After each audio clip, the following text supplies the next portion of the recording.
Okay, this video is in case we die and someone finds this camera.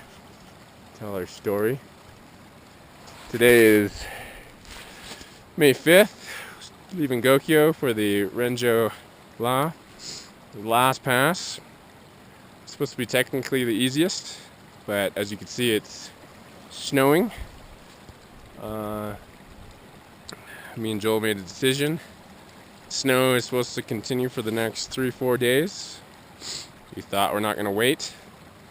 The only reason we were able to do it is we're following the footsteps of a trekking group that's just ahead of us. They left about an hour before us, but we've already caught up. We're about 10 minutes behind them now. I'm suffering from a pretty bad chest cold. It's killing me. My chest's on fire. Jolie's still suffering from a little Giardia.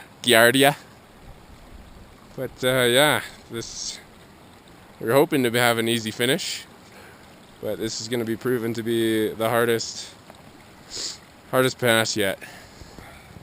Hopefully we're done in about, who knows, 5 hours. It's going to be a long day. Yeah, can't really see where we're going. The top of the mountain is way up in the clouds. Can't really see where we came from because the lake and stuff's all in the snow. So that's where we stand. Hopefully we can get there, get to some warmer weather. Alright, see you in a bit.